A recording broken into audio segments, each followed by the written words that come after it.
Hello guys, welcome back to my channel life milestone জার্নিতে তোমাদের সকলকে স্বাগত। অনেক দিন পর তোমাদের জন্য নিয়ে এসেছি একটা ব্লগ ভিডিও। গরম তো দারুণ পড়েছে, আর তার সাথে এসিও কিন্তু ফুল দমে চলছে। তো এসি চলতে গেলে এসিকে সার্ভিস করাতে হবে, আর সেই কারণেই কিন্তু এবারে আমরা ডেকে নিয়েছি ফ্লিপকার্ট থেকে সার্ভিসিংয়ের লোক।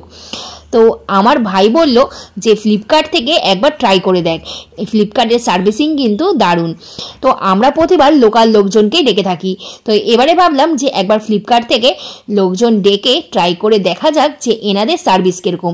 তো এনাদের কিন্তু সার্ভিসটা আমাদের দারুণ লেগেছে, কারণ এদের কাজও অনেকটাই ফাস্ট আর এদের প্রসেসটাও কিন্তু দারুণ।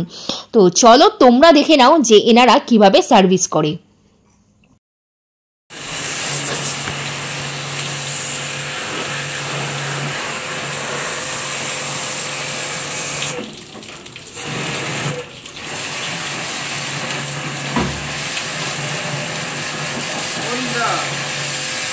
এদের আরেকটা ব্যাপার সেটা খুব ভালো লেগেছে, সেটা হচ্ছে যে পুরো ইনডোর ইউনিটটাকে এনারা ভালো করে কভার করে নিয়েছে, তারপর পরিষ্কার করছে।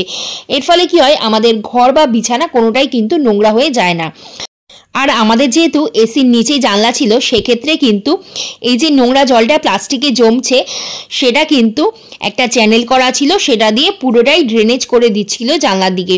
সেক্ষেত্রে ঘর কিন্তু একদমই নোংরা হয়নি, একদম খুব পরিষ্কারভাবে কিন্তু এনারা এসিও পরিষ্কার করে দিয়েছে, আর আমার ঘরও কিন্তু বিছানা পরিষ্কার ছিল। এর আগে যতবার লোকাল লোকজন ডেকেছি সেক্ষেত্রে কিন্তু খাটনিটা অনেকটাই বেড়ে গেছিল। তো বুঝতেই পারছো তোমরা যে বিছানার ওপরে যদি ওপেন অবস্থায় পরিষ্কার হয় তাহলে কীরকম অবস্থা হতে পারে।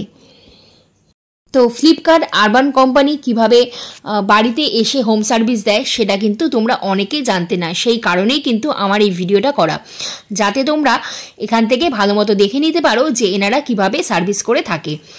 তো তোমাদের যদি ভিডিওটা ভালো লেগে থাকে তবে একটা লাইক করে দিও। আজকের মতো তবে ব্লগটাকে এখানেই শেষ করলাম, আবার দেখা হবে তোমাদের সাথে পরবর্তী একটা ব্লগেতে। তোমরা ভালো থেকো, সুস্থ থেকো।